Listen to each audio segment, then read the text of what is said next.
Welcome, everybody, to the Wholesaling Inc. podcast, America's #1 podcast for new real estate investors, where we know that finding discounted properties is the most proven path to financial freedom.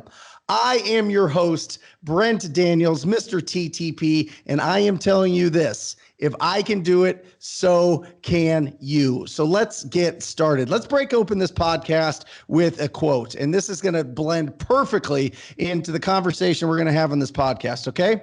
It takes the same energy to think small as it does to think big. So dream big and think bigger. And that's by Shark Tank, Damon John. And that is perfect because the guys that I'm interviewing on this podcast, they are thinking big. And they prove their big thinking by doing big deals. And that is why it is my absolute pleasure to introduce from Southern New Hampshire. Oh my gosh, this is the first from Southern New Hampshire, Ken and John Fothergill. Say hello to everybody, guys. Hey guys, how's it going? How you doing, TTP? Here we go. So let's open this up, guys. So tell us a little bit about you before we go in and start breaking down some of your deals that you've got cooking. You've got one that just closed that was phenomenal, and it's a great breakdown. It's going to help out a lot of people walking through everything that was going on with that deal. But also you've got some that are pending right now that are going to be closing that are absolutely massive. So who are you guys? Tell us your story. Yeah, sure. So Ken, we're actually brothers, 4 years apart. I've always kind of been in sales and, always, tried to start things on the side and was always kind of interested in real estate. And, I had my last job. I moved down to Austin, Texas for basically working for a medical device company and doing a lot of their trade shows and running that and running operations and doing sales training. And well, just like a lot of people, COVID happened. So really, with trade shows, a lot of it's crowds, 20,000 people. And we're touching faces, doing this stuff. So that was kind of, it stopped. So after taking a little bit of time off and really rethinking my life, I was talking to my brother, which we've been looking into real estate for quite a bit now. I was like, man, I think I'm in a good position to get this started, So, we started looking into how we're going to build our rental portfolio and stuff like that. And, what we found out was, well, what better way to build your rental portfolio than to source your own deals, and be the guy at the real estate meetups that has the deals, and then be able to pick and choose. So, what I did was we started reading some books on wholesaling, kind of starting getting the idea, listening to, Wholesaling Inc. I mean, it's all I listen to now. I don't listen to the radio anymore. It's just constantly listening to this podcast. And so finally we decided to take the leap of TTP, and man, I got my money back real quick. Let's just put it that way. It became almost like an obsession. It was an exciting feeling knowing that I have a chance of financial freedom and also, being able to do it with my brother and having a ton of fun doing it. So that's kind of how I got into doing this. Listen, here's the thing. I think that people find it really underrated to just listen to incredible podcasts or incredible audibles or whatever it is. Like getting that in your mind every single day, all of a sudden you start seeing opportunities that you didn't see before. I remember listening to this podcast, Wholesaling Inc., just finding it, just looking on iTunes, finding it and starting to listen to it. And I was listening to Tom Kroll and I was like, oh my gosh.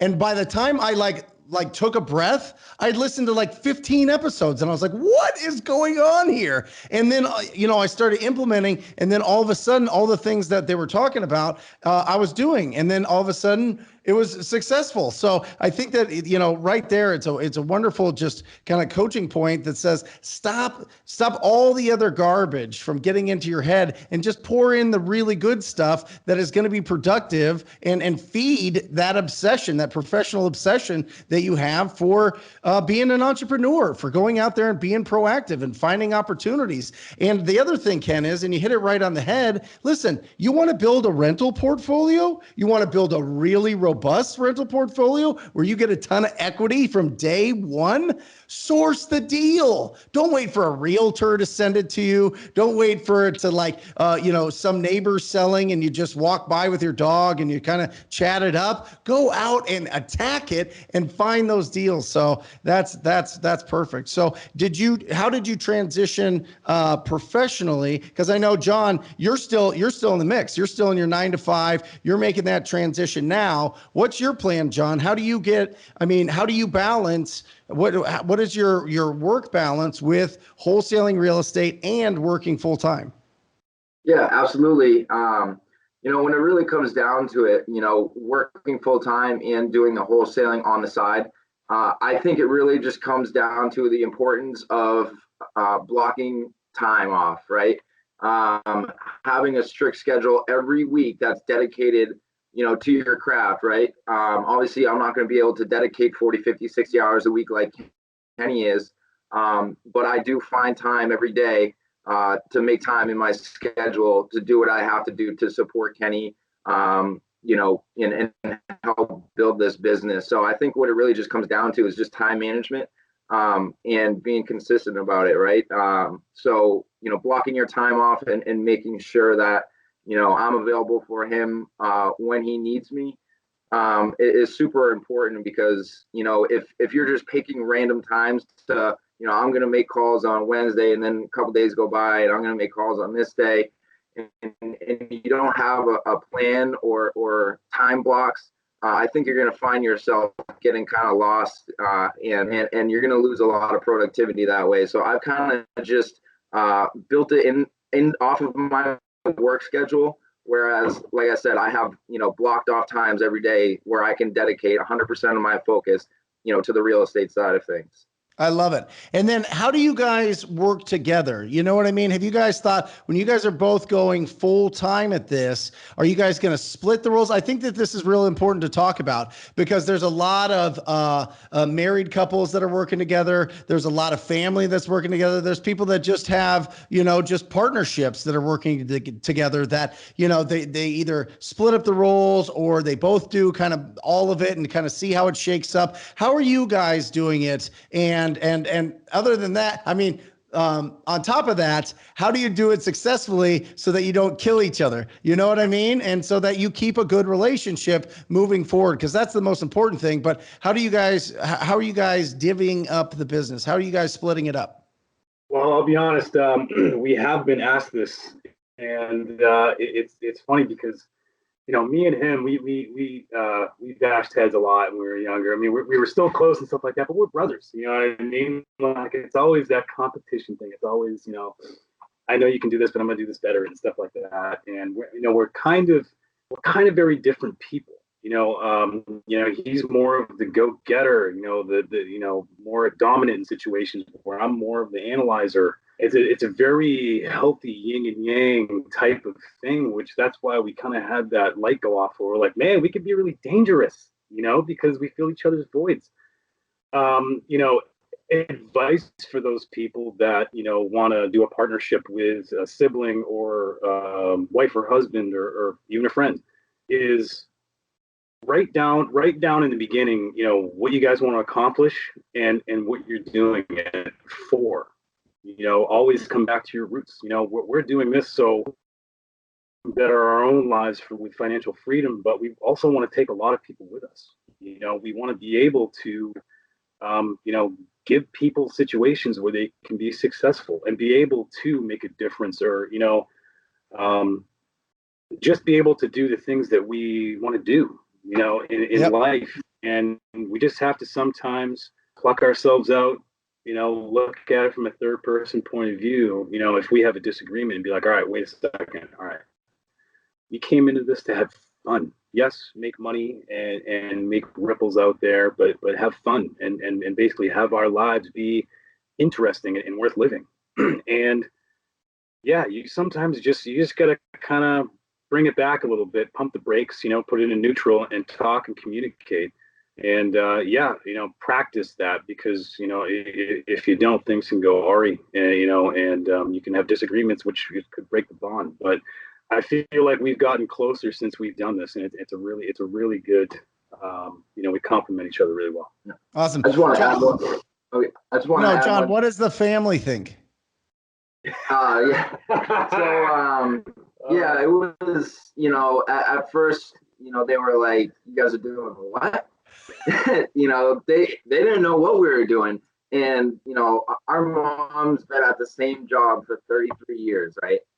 And so she was, she's like, "What are you guys doing?" She kind of didn't really understand it. So, she was kind of a little bit timid at first.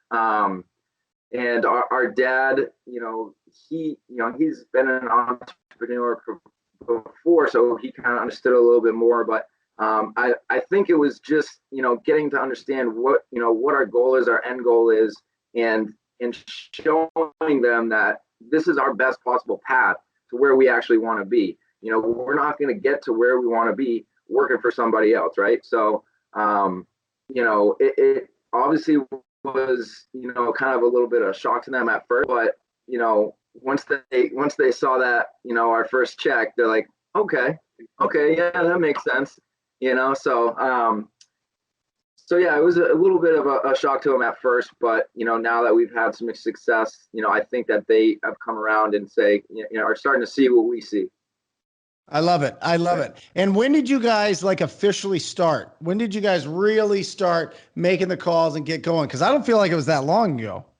It wasn't that long ago. I think we joined TTP, I think the beginning of November. And then I started getting into it, and I didn't really go hard into it until probably after the holidays. I kind of had some things planned, some trips.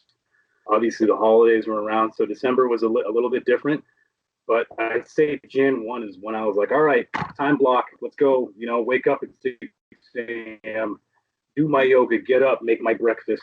Just start that day early. And man, since I've done that, it's changed, and things are starting to come through now. Those things that I started doing back at the Q4 of last year. Now I'm starting to get calls back. Now I'm starting to get, people that are starting to have conversations with me. So it's just really sticking to it. And yeah, we haven't been doing this too long, and one deal in the books, one now under contract, and one hopefully under contract on the 23rd, which I think should be a good one. Hoping. A really good one. And the beautiful thing is, for everybody out there listening, if you guys want to watch this, definitely check it out on Brent Daniels YouTube. Check that out. Put a face with a voice. But the beautiful thing about this process is I've seen it since the beginning. You were on every other Tuesday, the TTP family in the TTP program. We do a live support call, and Ken was like, "Hey, can you comp this deal?" And I was like, "Yeah, absolutely. Let's take a look at this thing." He goes, it's a little bit different. So when we're comping this live, I'm screen sharing it in front of everybody. And you're like, and I was like, "What does he want for this?" And I was like, "Oh, you better lock this up, Ken. You better lock it up right now. Drive there, get off this call, drive there and lock it up." And that's what you did. And you locked it up. And so let's talk about that. Let's talk about this deal. So let's open this up. So, you got this lead from calling him? This one was actually a driving lead. Okay. I spent a lot of my time calling, but this one, luckily, it was more of a driving for dollars one. I did make a call, but they ended up responding to one of the postcards I was using, Deal Machine. I don't know if I can name drop there. Absolutely. Yep. Cool. Yeah, they responded back to our postcard. They had mentioned that the place had been vacant for 15 years, which it definitely looked like it. They've been paying taxes on something that they're not generating any income from. The grass was 4 feet tall. There was an old sailboat in there. mean, it was just a very, very niche property. I mean, like one of the parts of the buildings, there was vines crawling through the actual thing. I mean, it was totally uninhabitable. And so we went over. I had, taken all my pictures, had my conversations with him. But the main thing was, I really asked him, all right, so why are you looking to get rid of this? I kind of had the feeling, but you kind of want to go in with a servant's heart. You kind of want to go in, not like, all right, so what can I make here? What can I make? Can we make this a deal? It was more about, tuning into them, and this gentleman, we talked a lot, and we had a lot of good conversations, and that barrier just came down, and then we started talking about price, and so I asked him, I go, all right, so that's your situation. Yep, I get that, absolutely, kind of reaffirming everything with him, and I go, all right, so what are you looking to part with this for? He had mentioned a number. He had mentioned about 275. And then, I had done my research beforehand. That's one thing I also do recommend, is do a lot of research on it before you go on your appointments. Don't waste your time. When you say that, Ken, what do you mean? Like, expand on that. Help people out. What do you mean research? Because people can go down a rabbit hole with research before they even pre-qualify them. You know what I mean? But you had already pre-qualified. So let's just set this straight. Listen, everybody, if you're just listening to this and you've heard me say this a million times, I apologize, but this is for people that don't know. Every single lead you have, pre-qualify them based on the 4 pillars, which is condition of the property, timeline to sell, motivation to sell, and their price. You figure those 4 things out, which Ken already knew. Ken was looking, he's talking to this guy. The condition is it's empty. It's been beat up. There's vines in it. It's uninhabitable. There is, they want to sell it now, right? Their timeline's shortened. They're getting to the process where 15 years vacant. Finally they hit they're ready to sell this thing. And, their motivation is it's a burden to them. Were they paying property taxes?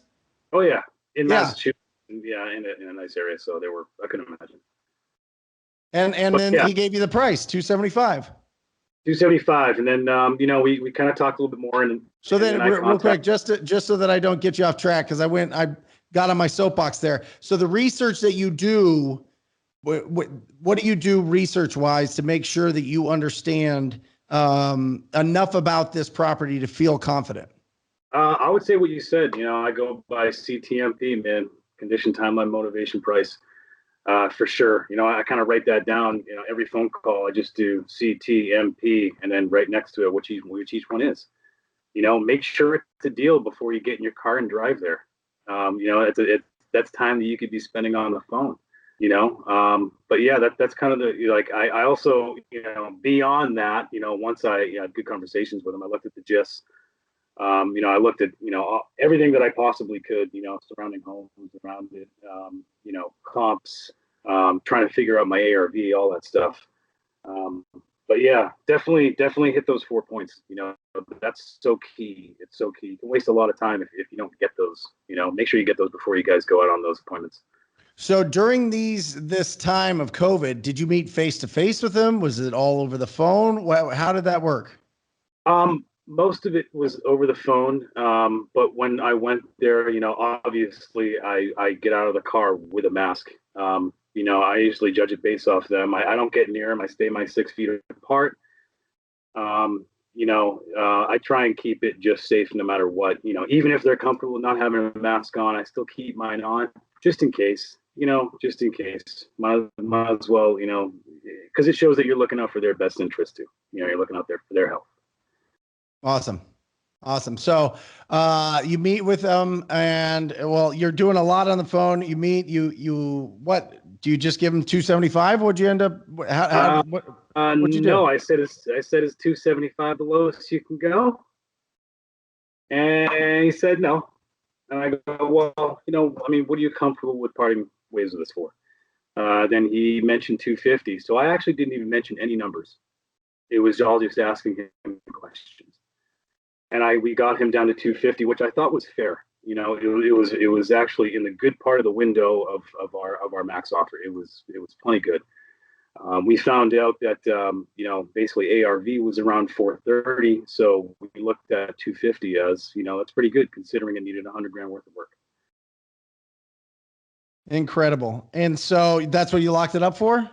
We locked it up for 250. Correct. Okay. So you lock it up for 250. This property is vacant. Do you get, does he give you a key to the door? Do you put a lockbox on it? Like, how do you get access to this thing? How do you take pictures? How do you get your buyers in there? Oh yeah. So what we did was, we got a lockbox for it. Made sure we had the keys. I mean, it was a residential commercial with like a 3-bay garage on it. So we needed like 4 keys. But yeah, we had that lockbox there. We set up, 2 showings, which also had to be COVID friendly. You had to kind of let one person go through. And luckily, the traffic came just nicely for us. It flowed very nice, so we could, there wasn't just one rush of a lot of people. But yeah, that's kind of how we did that. Got it. So when you open it, what'd you do? Did you email blast it to your buyers? Did you pick up the phone and call people? Because this one was a little bit wacky because it was a residential commercial. I mean, it was like, what was he running? It was like an old shop or something, right? Yeah, like an old auto shop with like a house, like old school. Yeah. All right. You take this. Yeah, he owned an old paving company out of there, so there's old paving company equipment everywhere. So like my brother mentioned, it was zoned commercial residential. So by having that commercial piece to it, it made it more of a little bit of a niche property where, so not just your everyday home buyer is going to look at something that has a big commercial property on the side of it, right? So. In this situation, what we did is we actually leveraged a local real estate agent in our area who runs a lot of real estate group meetups. So he's really tied in with the investor community down here. He specializes in house hackers, helping people, buy multifamily houses. So what we did is we leveraged kind of his book of business to help move this property because we knew something like this is going to take a little bit extra, and us being new in the industry, not having a cash buyer list, that's 5,000 people that, I know a lot of the wholesalers that have been doing it for a lot of years, their cash buyers lists you're looking at 2,000, 3,000, 4,000 people. We just weren't there yet. So with this property, like I said, we leveraged a local real estate agent to kind of get to his network, and we're able to find a buyer kind of through him. So, awesome. A lot of real estate agents do play a part in this, believe it or not. They can be really great referrals, and they can be really great, contacts to have. A lot of, some people in wholesaling may think that they're kind of competitors in a way, I think, but we lean on them in certain situations, for comps and like I said, for this property to find buyers. But there's definitely a lot of ways that you can leverage your local real estate agent market in wholesaling. So let me ask you this, John. How does the agent get paid in this situation? Yeah, so in this situation, there was enough meat on the bone here where we were able to give them a small percentage of what we made. We looked at it this way, right? He was able to move it for us, quicker than we would be able to move it, and with it being a niche property, we knew that it was very important for us to find a buyer because there's not going to be a lot of them that are looking for a property like this. So for us, it was a small fee to pay to make sure that this deal closed, right? So even though we did have to pay him a referral fee, with what we netted, it's really a small price to pay, honestly. Yeah, and really he earned a commission. He earned a commission on the sale, which is fantastic. And now you've got a fantastic relationship with him. And I think a lot of people, when we're starting out in this business, I certainly was, I got a license because I was afraid to talk to realtors. I mean, I was young, I was like 22 or whatever, but I was, I was like, oh my gosh, they have these, their faces are on billboards and bus benches and they're so fancy and they're in magazines and all these things. And then you realize, wait, they paid for that. You know what I mean? They Yep. just pay for that. They want business. They literally 100% are working on commission, and they want people like us out there hustling, finding deals, because they have people that are ready to buy. They just don't want to go and find the deals. They're doing other things. They're listing homes and showing homes and all these other things. So do not be afraid of approaching real estate agents every single day or week or whatever it is.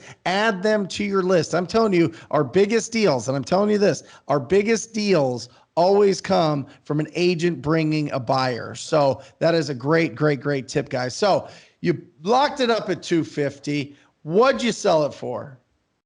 We ended up selling it for 295. Mm-hmm.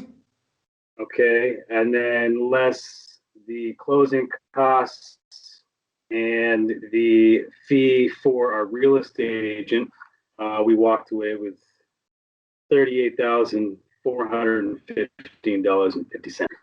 Hold on one second.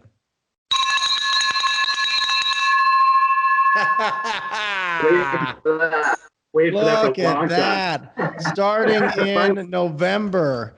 Now here we are, and 38.5. We are rocking and rolling. Fantastic. And it was a bigger deal. You just split it with a real estate agent, which is really, really, really smart. You said one thing there, though, closing costs. So you closed on this? What's that? Did you pay? No, so did you pay the closing costs? so no, so this was an assignment. Yeah. But there were some extra fees from the title company that we had to cover. With so the like agreement with the seller. Okay. Got it. yeah, Got it. right, Yeah. right. Awesome. Yeah. Awesome. Okay. And then what do you have pending right now?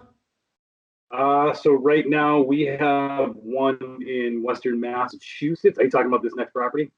Yep. So that one we just put under contract Friday. I got my butt out there to Western Mass and signed that on Friday. We're just starting to basically push that now and have conversations with potential cash buyers. And then we also have one that I'm hoping will close on the 23rd. It's actually an old parsonage. For those of you who don't know what a parsonage is, I have no idea what that is. Yeah, I didn't either, but it's basically just a normal house. It's where pastors stayed, usually next to the church. Yep. Wherever. So we basically found that one. I had reached out through a call, and he goes, "Oh, so you're interested in the parsonage?" Well, I didn't know what that was yet, so I quickly Googled it, and then we had more conversations, and again, CTMP condition. It's basically it's been totally gutted. It's a 4-bedroom, 1-bath. It's funny because Zillow and Trulia came up with an estimate of like 65,000, which I know that in those areas that don't have a lot of population, I know that the algorithm can be a little off, which it kind of was. But I ended up looking at it and I'm like, wow, there's like houses right across the street We looked at it. That was the next. Yeah, that was you like saw the that. next call we did. We pulled that one up, and I was like, "Whoa, this one's really bananas." Yeah, that one was a big one, and we threw a really, really low offer, and I'm hoping that he takes it. But again, going back to the one that we just put under contract, this is basically it's in Western Mass. It's a really beautiful neighborhood right next to a high school and fire department. It was basically a flip that couldn't get finished. So the guy called us. His stress was life happened. He was getting a little bit older. He had just stuff that happened where he couldn't finish that, and it's totally understandable. And again, dive deep with them into what the how can we help you? You can't really, you're going to make more deals if you're really just focusing on the person and their pains, and because you build their trust, but it also, it shows you how to handle the situation. And it was tough on him, but I was kind of there for him, and I talked with him, and he almost kind of came to the point where he's like, I want to go with you. It was almost like a friend kind of thing, and it was really great. And I told him, I go, well, let's see if we can, get this off your mind, as quick as possible. Again, it was a unfinished flip. It's got a brand new metal roof, a lot of good new siding. I mean, it's a really, really great property. I think ARV was probably low 200s. And I put in the offer at 85,000. And I'm pretty sure renovation costs are going to be anywhere from 60. You can probably go up to 85 because it does have a whole top floor that could be a whole master bedroom, and you could really do a lot with this property. The interesting thing about your market is the rehab costs are so much more because the houses were built in like the 1600s. Oh yeah, you know what I mean? It's incredible. Oh, yeah. It's a different game up here. Yep. Sure. It really is incredible. So, John, as the driver, what does the next 5 years look like? Like, what's the vision? Yeah. So, over the next 5 years, we already have goals that we have set for this year of like how many transactions we want to do, how much revenue we want to take in, and how many rentals we want to buy. In 5 years, we would like to be at a point where we have a team of people, that are doing more of the day-to-day stuff where, there's always that adage of, you can either work in your business or on your business, right? So in 5 years, like Kenny said earlier in the episode, our end goal is to have passive income and have a rental portfolio, right? So, we would like to have it where we have a wholesale operation that is feeding our rental portfolio deals, that's still profitable. So we want to be at a point where we're managing, all of our portfolio, whether it be the wholesaling part, the rehabs, the rentals, things like that. So we're hoping to be in a position where, we're not doing so much of the day-to-day and we're doing more of the, big picture kind of, where are we going to go from here kind of decisions. So that's where I would like to see us in 5 years. A year from now, I didn't think I would be sitting here with you. So, I mean, it's kind of hard to forecast, but here we are, brother. I love it. I love it, guys. How do people get a hold of you guys? What's the best way to reach out if they want to squat up and connect with you in your market, or just say, hey, congratulations? How do people get a hold of you? Sure. Yeah. And feel free to reach out to me. I'm happy to help as I I am still that person sometimes, and a lot of people help me, but you can reach me, Kenny Fothergill on Facebook. I also am on Instagram, KG Fothergill3, and my email is kgfothergill3@gmail. So spell your last name for everybody. Oh yeah, it's a sidewinder. All right, so my last name is spelled Fothergill.